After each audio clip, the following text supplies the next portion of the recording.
अगर आपका जन्मदिन 4 सितंबर को आता है, तो आप अपने बर्थडे को शेयर करते हो बियॉन्से के साथ, दादा भाई नौरोजी के साथ, ऋषि कपूर के साथ, मार्क रॉन्सन के साथ और उसके साथ ही द लेजेंडरी जॉन रिवर्स के साथ भी। इस दिन जो भी लोग जन्मे होते हैं, उनको समझना बहुत ही टेढ़ा काम होता है। आप इनको नहीं समझ सकते, ये क्या चाहते हैं, ये क्या करते हैं, ये क्यों करते हैं, कई बार इन्हें खुद भी नहीं पता होता। स्वभाव से बड़े एम्पैथेटिक होते हैं, दूसरों को समझते हैं, क्या तकलीफ हो रही है, क्यों परेशान है, कैसे उसे ठीक किया जा सकता है, सब जानते हैं। लेकिन at the same time completely detached होते हैं, दुनिया जहान से इन्हें मतलब भी नहीं होता। तो भाई ऐसे कैसे कि मतलब भी नहीं रखेंगे और सब समझ भी जाएंगे। भाई ये लोग ऐसे ही होते हैं। आप नोटिस कीजिए, इनके सामने बड़े से बड़ा चैलेंज फेंक कर देखिए, कितना भी बड़ा चैलेंज हो, कुछ भी हो, ये पूरा करके दिखाएंगे। लेकिन छोटी छोटी चीजें होती हैं, उससे बड़े परेशान हो जाते हैं।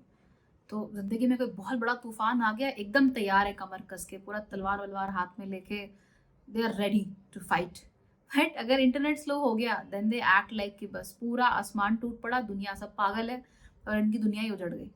ऐसे बिहेव करते हैं। ये शुरुआत काम की बहुत अच्छी करते हैं, दे डू वेरी वेल, फिर ये बोर हो जाते हैं, फिर एकदम से गायब हो जाते हैं, कहते हैं जाओ करते रहो यार, मेरे को कोई इंटरेस्ट नहीं है, आई एम बोर्ड। कई बार तो ऐसे बच्चे भी देखने में आते हैं जो एग्जाम लिखते लिखते बोर हो जाते हैं, देर लाइक नहीं लिखना मुझे, मेरा मन नहीं कर रहा है।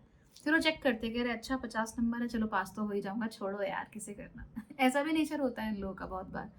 तो दे आर लाइक, समटाइम्स ऐसा नहीं है कि ये खराब लोग हैं, but yes sometimes they are like they just don't want to do it. अब ये कब कहाँ क्या करेंगे, ये कई बार इन्हें भी नहीं पता होता। तो ये एग्जाम जब लिखने जाते हैं, तो ये सोच के नहीं जाते कि 50 नंबर का लिख कर आऊंगा। बस लिखते लिखते इनका मन नहीं करता, दे आर लाइक नहीं रहना दो, देखी जाएगी।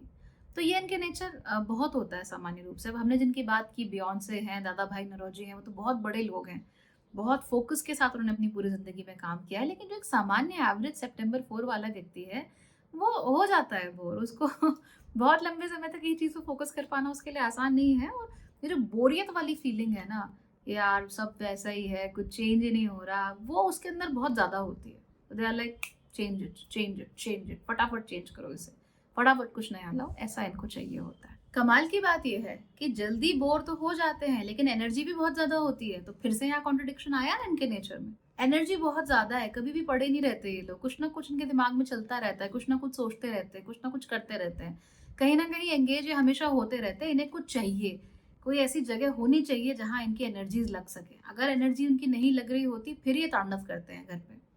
बट अगर they have constantly something to do, कुछ ना कुछ है जो इनकी एनर्जी को यूज किए जा रहा है, तो बहुत अच्छी बात है। रिपीटेटिव चीजें नहीं होनी चाहिए। तो एनर्जी तो इन्हें यूज करनी है, लेकिन बार बार एक ही अनइंटरेस्टिंग चीज करते हुए इन्हें अपनी एनर्जी यूज नहीं करनी है।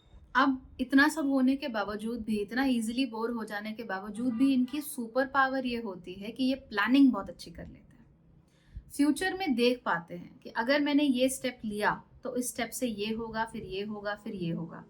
तो इसीलिए जब ये फ्यूचर की प्लानिंग करते हैं तो बहुत ही अच्छी करते हैं, और इतनी बड़ी प्लानिंग करते हैं कि आप फिर कह नहीं सकते कि भाई ऐसा भी हो सकता था, कुड दैट हैव हैपेंड। मैं अभी थोड़े दिन पहले ही एक जापानी गांव में एक मेयर थे जो 10 टर्म्स तक मेयर रहे, उनके बारे में पढ़ रही थी।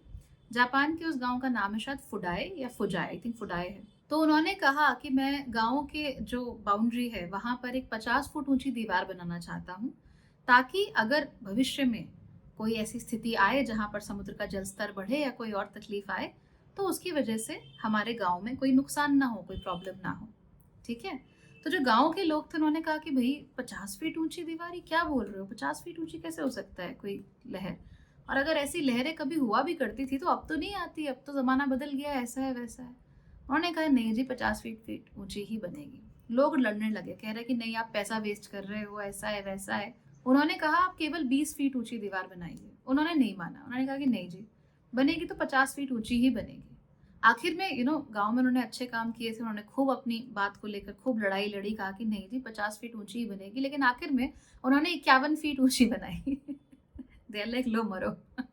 51 फीट ऊंची बनाऊंगा।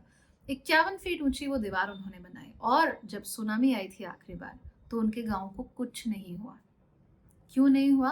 क्योंकि उनके गांव तक जो दीवार थी, उस दीवार ने सुनामी का वो जो वेव आ रही थी, उससे काफी हद तक उन लोगों को बचा लिया। हालांकि उस गांव का जो हार्बर था, जहाँ से वो पोर्ट था, जहाँ से वो मछलियाँ पकड़ने जाते थे, वो ज़रूर तबाह हो गया क्योंकि वहाँ तो ऑब्वियसली दीवार नहीं बनाई जा सकती, लेकिन जो रिहायशी इलाका है वो ज़रूर बच गया। तो ऐसे ही होते हैं सितंबर 4 को जन्मे हुए लोग, दूरदर्शी होते हैं, भविष्य का देख सकते हैं और जब उन्हें भविष्य नज़र आता है तो वो एक बहुत ही हाइपर एम्बिशियस प्लान बनाते हैं। कहते हैं कि नहीं, ऐसा होगा। तो सुनामी में मैंने सुना है कि 50 से 80 फीट ऊँची जो वेव्स थी वो आई थी कई जगहों पर। तो सोचिए कि 20 फुट की दीवार उसके आगे क्या थी? कुछ नहीं थी। लेकिन उस 51 फीट ऊँची दीवार ने उस पूरे गाँव को और उनके लोगों को बचा लिया। कमाल की बात है ये हुआ तब जब उनकी मृत्यु हो चुकी थी। तो लोग पहले कहते थे कि नहीं, नहीं पैसे वेस्ट कर दिए और बाद में आज भी उनकी कब्र पर जाकर वो लोग फूल चढ़ाते हैं क्योंकि उन्हें मालूम है कि अगर उनकी ज़िंदगी बची हुई है, उनका गाँव बचा हुआ है, तो उस व्यक्ति की वजह से है। सितंबर 4 वाला व्यक्ति ऐसे ही होता है। बिग प्लानिंग्स, लॉन्ग प्लानिंग्स इनकी होती हैं। अक्सर लेकिन प्रॉब्लम ये होती है कि प्लान अच्छा बनाते हैं, सब कुछ बढ़िया होता है, लेकिन बोर हो जाते हैं बीच में। तो इनको जो प्लान बनाना चाहिए, ये 2 ही तरीकों से सक्सेसफुल हो सकता है। नंबर 1, इनके अंदर ललक होनी चाहिए कि ये काम तो होगा और ये काम सही है। लोग आपकी बात नहीं मानेंगे, लोग कहेंगे कि बहुत ज़्यादा एम्बिशियस हो रहे हो, लोग कहेंगे कि आपका थॉट प्रोसेस उनको समझ में नहीं आता, कोई बात नहीं। आपको मालूम है ना कि आप जो कर रहे हो वो सही कर रहे हो और आपको वैसा करना चाहिए। अगर ऐसा केस है, तो आप वो चीज़ कीजिए, रुकिए मत। हो सके तो अपने प्लान्स में हमेशा थोड़ा फ्लेक्सिबिलिटी रखिए, ताकि जैसे ही आपके प्लान में कोई इशू आए, वैसे ही आप उसको ठीक कर सकें। अपना गोल कभी भी छोटा नहीं बनाइए, गोल हमेशा बड़ा बनाइए, क्योंकि जितना बड़ा गोल होगा उतने ही अलग-अलग तरीके के चैलेंजेस आएँगे। वहाँ फिर आपको वैरायटी मिल जाएगी और जब आपको वैरायटी मिलेगी तब आप उसके हिसाब से उसे मैनेज कर लोगे। गोल ही बहुत छोटा होगा, अगले साल मुझे टॉप करना है, छोटा-सा गोल है, तो आप पढ़ते-पढ़ते आप बोलोगे छोड़ो यार। लेकिन अगर गोल ये है कि मुझे यहाँ करना है, ये पहुँचना है, दुनिया का टॉप साइंटिस्ट बनना है, ललक है वो चीज़ करने की और टॉप साइंटिस्ट बन के मुझे टाइम मशीन बनानी है, तो फिर वो हो जाएगा। फिर आप उसमें बहुत अच्छा कर लोगे या बहुत अच्छी डिस्कवरीज़ करोगे। बट अगर गोल ही छोटा-सा है, टॉप करना है, तो नहीं होगा, it's not going to happen. ये लोग हमेशा अपनी ज़िंदगी में नए-नए एक्सपीरियंसेस को ढूँढते रहते हैं और इनको ऐसे लोग बहुत अच्छे लगते हैं जो इन्हीं की तरह नए एक्सपीरियंसेस को पसंद करते हैं, नए लोगों से मिलना पसंद करते हैं, नए परिवेशों में जाना पसंद करते हैं, तो ये इनका नेचर होता है।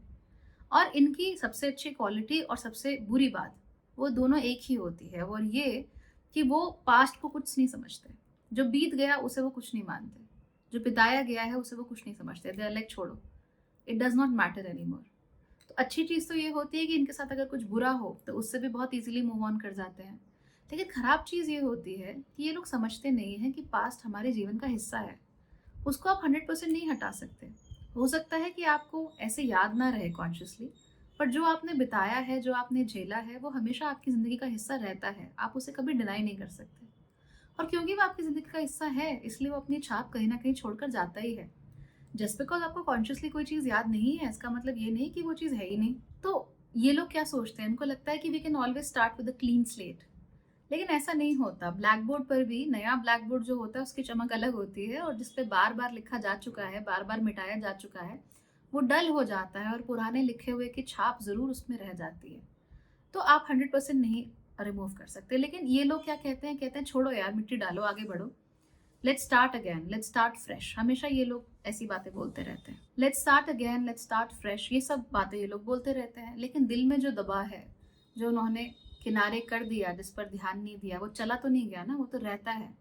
तो ये रिजेंटमेंट को बिल्डअप करता ही रहता है, करता ही रहता है, करता ही रहता है। फिर एक दिन कभी ना कभी बाहर निकल कर आता है, तो सामने वाला व्यक्ति समझ नहीं पाता, like why are you doing this, why the hell are you doing this.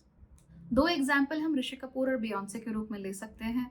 Rishi Kapoor great actor, but उनकी पर्सनल लाइफ में बहुत प्रॉब्लम्स थी और ये बात सब जानते हैं that they had a lot of issues उनके और उनकी वाइफ के बीच में। फैमिली प्रॉब्लम्स बहुत ज़्यादा थी और वही कहीं ना कहीं रिजेंटमेंट बिल्डअप, वो ज़रूर आप देख सकते हो ऋषि कपूर के अंदर। लेकिन इसका एक ऑपोजिट एग्जाम्पल आपको बियॉन्से में भी देखने को मिलता है। बियॉन्से में भी उनके और उनके पति जेजी के बीच में प्रॉब्लम्स आई, बट जेजी ने उन प्रॉब्लम्स को एक्नॉलेज किया दैट हाँ, उनसे गलतियां हुई हैं एंड पब्लिकली एक्नॉलेज किया। खाली बियॉन्से के सामने नहीं, पब्लिकली एक्नॉलेज किया और उसके बाद उसे ठीक करने की पूरी कोशिश की, ये जानते हुए और ये समझते हुए that there is a past. तो फिर अब जब आप पास्ट को भुलाते नहीं हो, जब आप पास्ट को मानते हो कि हाँ ये है और आप सिर्फ उसको ऐसे चल हट ऐसे वाला फीलिंग नहीं रखते कि जा निकल यहाँ से, ऐसी फीलिंग नहीं रखते, बल्कि एक्नॉलेज करते हो बल्कि उसको, तो फिर वो आपको मदद करता है। बट यूजुअली क्या है, नहीं नहीं चलो कारपेट के अंदर डाल दो चीज़ों को, निकल यहाँ से, मुझे नहीं चाहिए, मेरा पास पास से कोई मतलब नहीं है। ऐसा नहीं होता, रहता हमेशा है वो। फिर जब निकल कर आता है तो बहुत बुरा निकल कर आता है, तो इस बात का हमेशा ख्याल रखो। And Jay Z and Beyoncé are, you know, they are a power couple and they have been going strong ever since. और उनकी शादी टिकी है और अच्छी टिकी हुई है, इजंट इट? ये लोग अनप्रिडिक्टेबल होते हैं और इनोवेटिव भी होते हैं काफ़ी, और यही वजह होती है कि करियर के मामले में ये ज़्यादा अच्छा करते हैं। पर्सनल रिलेशनशिप में अक्सर इनको थोड़ी प्रॉब्लम होती है, क्योंकि करियर में तो आपकी इनोवेटिवनेस, अनप्रिडिक्टेबिलिटी को फिर भी बर्दाश्त किया जा सकता है, लेकिन पर्सनल रिलेशनशिप में आपसे प्रिडिक्टेबिलिटी की उम्मीद की जाती है, आपसे साथ की उम्मीद की जाती है, इसका सोचा जाता है कि आप रहेंगे वहाँ पर, वो फिर आप नहीं कर पाते हो, है ना? तो यूजुअली या तो ये लोग डेड रिलेशनशिप्स में होते हैं बिल्कुल, या फिर एक कॉन्स्टेंटली इन्हें डंप किया जाता रहता है। That's very common with September 4 bonds. अब ऐसा नहीं है कि जस्ट बिकॉज यहाँ प्रॉब्लम होती है तो इसका मतलब इन्हें जिंदगी में कभी प्यार नहीं मिलेगा, शादी अच्छी नहीं होगी, ऐसा कुछ नहीं है। दरअसल इन्हें ऐसा व्यक्ति अपनी जिंदगी में चाहिए होता है who is ready to bend, जो थोड़ा फ्लेक्सिबल हो, जो बहुत रिजिड हो कि नहीं मुझे ऐसा ही पति या पत्नी चाहिए, उसे ऐसा ही होना चाहिए, जिसके आइडियाज बिल्कुल फ्लेक्सिबल नहीं है रिश्तों को लेकर, उसके साथ आप नहीं जी सकते। लेकिन अगर कोई फ्लेक्सिबल है, उनके आइडियाज फ्लेक्सिबल हैं और वो आपसे बहुत प्यार करते हैं और प्यार से भी कहीं ज़्यादा आपकी केयर करते हैं, तो ऐसे रिश्तों में आप टिक जाते हो। वहाँ पर आप अपना 100% भी देते हो, वहाँ पर आप अपनी अनप्रिडिक्टेबिलिटी को कम भी करते हो अपने रिश्ते की खातिर। बट अदर केसेस में जहाँ रिजिडिटी है, जहाँ आपसे बस ऐसा ही है वैसी उम्मीद की जाती है, वहाँ पर नेचुरली फिर आप रिबेल करने लग जाते हो, आपको पता भी नहीं चलता है, you need to start moving out of it. आप मेंटली चेकआउट कर जाते हो एक रिलेशनशिप से। ये लोग बहुत गोल ओरिएंटेड होते हैं, इसलिए बेहतर यही रहता है कि इन्हें ऐसा माहौल दिया जाए जहाँ पे ये 100% अपने गोल्स पर फोकस कर सकें, और इनके आसपास ऐसे लोग हो ना जो जेन्युइनली प्यार करते हो और इनकी केयर करते हो। आप लोगों को छोटे छोटे इरिटेटिंग काम जैसे पेपर वर्क बिल्कुल पसंद नहीं है, तो अगर आपकी ज़िंदगी में कोई ऐसा हो जो आपके लिए इन चीज़ों को मैनेज कर ले as a way to care for you, तो आपके लिए बहुत अच्छा रहेगा। यानी वो लोग जिनकी love language act of service होती है, वो आपके लिए बने हुए हैं, वो आपके लिए बहुत अच्छे होते हैं, एंड बदले में you give them all your love and all your attention. So be the star, good luck.